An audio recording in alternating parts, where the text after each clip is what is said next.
ದೇವಸ್ಥಾನ ಎನ್ನುವುದು ಒಂದು ಆಲಯ.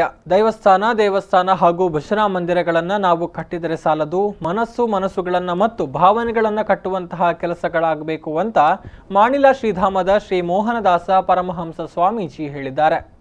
ಕರಿಂಜೆ ಶ್ರೀ ಲಕ್ಷ್ಮೀ ಸತ್ಯನಾರಾಯಣ ವೀರಾಂಜನೇಯ ಕ್ಷೇತ್ರದಲ್ಲಿ ನಡೆಯುವ ಬ್ರಹ್ಮ ಕಲಶಾಭಿಷೇಕ, ಅಷ್ಟಪವಿತ್ರ ನಾಗಮಂಡಲ ಹಾಗೂ ಜಾತ್ರಾ ಮಹೋತ್ಸವದ ಅಂಗವಾಗಿ ಭಾನುವಾರ ನಡೆದ ಧಾರ್ಮಿಕ ಸಭೆಯಲ್ಲಿ ಆಶೀರ್ವಚನ ನೀಡಿದರು. ದೇವರು ಕೊಟ್ಟಿನ ಈ ಆಯುಷ್ಯವನ್ನು ಸಮರ್ಪಕವಾದ ಸದ್ಬಳಕೆ ಮಾಡಿಕೊಳ್ಳುವುದಾಂಡ ಮುಖ್ಯವಾದ ದೈವಾನುಕೂಲ ಬರುವ ಗುರು ಹಿರಿಯರನ್ನು ಆಶೀರ್ವಾದ ಇದೇನೆ ಸಮಾಜಕ್ಕೆ ಕೊಟ್ಟಿನ ಕೆಲಸ ಕಾರ್ಯ ಈ ಕಾರ್ಯ ಆ ಕಾರ್ಯ ತತ್ಪರತೆ ನಮ್ಮ ವಿಶಾಲವಾದ ನೆನಸಿನ ಹೃದಯ ವೈಶಾಲ್ಯತೆ ಬೋದು ಒಂದಿದ ಸಭಾಭವನ ಕಟ್ಟಲಾಗಿ ಮನಸ್ಸನ್ನು ಕಟ್ಟುವ ಕೆಲಸ ಆಗೋದು, ಭಾವನೆಯನ್ನು ಕಟ್ಟುವ ಕೆಲಸ ಆಗೋದು, ಕರ್ಮದ ಆ ಲವಲೇಶನ್ನು ಶುದ್ಧೀಕರಣ ಮಂತ್ರಿನ ಆ ಸಂಸ್ಕಾರಗಳು ಆಯಾಯ ಭಾಗಗಳು ಬೋಧಿಸಿದವರು ಅಂಚಿನ ಒಂದು ಕಾರ್ಯಕ್ಷೇತ್ರ ಬಹುಶಃ ಕರಿಂಜದ ಈ ಪುಣ್ಯಮಂದಿರ ಆನಂದ ಸ್ವಾಮೀಜಿಗಳು ಆಗ ಪೂರ್ವಾಶ್ರಮದ ಪುಣ್ಯ ಕ್ಷೇತ್ರದ ಘಟನೆ ಭೇಟಿಗೆ ದೀಕ್ಷೆ ಕೊಟ್ಟ ಕಂಠಿಗ ರಾಮದಾಸ ಅಸ್ರಣ್ಣ ಅವರು ಧಾರ್ಮಿಕ ಆಧ್ಯಾತ್ಮಿಕ ಕ್ಷೇತ್ರಕ್ಕೆ ಕೊಡುಗೆ ನೀಡುತ್ತಿರುವ ಕರಿಂಜೆ ಶ್ರೀ ಮುಕ್ತಾನಂದ ಸ್ವಾಮೀಜಿಯವರನ್ನು ಮರೂರು ಖಂಡಿಗ ಮನೆತನದ ಪರವಾಗಿ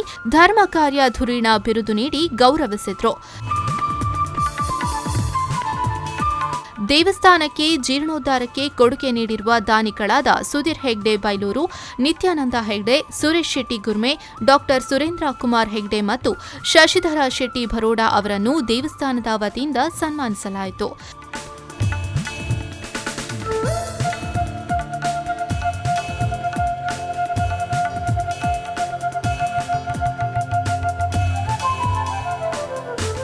ಈ ಸಂದರ್ಭ ಕೊಂಡೇವೂರು ಶ್ರೀ ನಿತ್ಯಾನಂದ ಆಶ್ರಮದ ಶ್ರೀ ಯೋಗಾನಂದ ಸರಸ್ವತಿ ಸ್ವಾಮೀಜಿ, ರಾಷ್ಟ್ರೀಯ ಮಹಿಳಾ ಆಯೋಗದ ಸದಸ್ಯೆ ಶ್ಯಾಮಲಾ ಕುಂದರ್, ಜಿಲ್ಲಾ ಪಂಚಾಯತ್ ಸದಸ್ಯ ಕೆಪಿ ಸುಚರಿತಾ ಶೆಟ್ಟಿ, ಮಡಿವಾಳರ ಸಂಘದ ರಾಜ್ಯಾಧ್ಯಕ್ಷ ನಂಜಪ್ಪ, ಕ್ಷೇಮಾಭಿವೃದ್ಧಿ ಸಂಘದ ಅಧ್ಯಕ್ಷ ಪಾಪಣ್ಣ, ದಾವಣಗೆರೆ ಮಹಾನಗರ ಪಾಲಿಕೆಯ ನಿವೃತ್ತ ಸಹಾಯಕ ನಿರ್ದೇಶಕ ನಾಗರಾಜ ಎಂ, ವಕೀಲರ ಸಂಘದ ಅಧ್ಯಕ್ಷ ಬಾಹುಬಲಿ ಪ್ರಸಾದ್, ಪುರೋಹಿತ್ ವಿಠಲ್ ಭಟ್ ನಂದಳಿಕೆ, ಉದ್ಯಮಿ ಕೆ ಶ್ರೀಪತಿ ಭಟ್, ಸ್ವಾಗತ ಸಮಿತಿಯ ಸಂಚಾಲಕ ಕೆ ಕೃಷ್ಣರಾಜ ಹೆಗ್ಡೆ, ಆರ್ಥಿಕ ಸಮಿತಿಯ ಸಂಚಾಲಕ ಸುದರ್ಶನ್ ಎಂ, ರೋಹನ್ ಅಧಿಕಾರಿ ಬೆಟ್ಟು, ಕೇಶವ ಕುಂದರ್ ಉಪಸ್ಥಿತರಿದ್ದರು.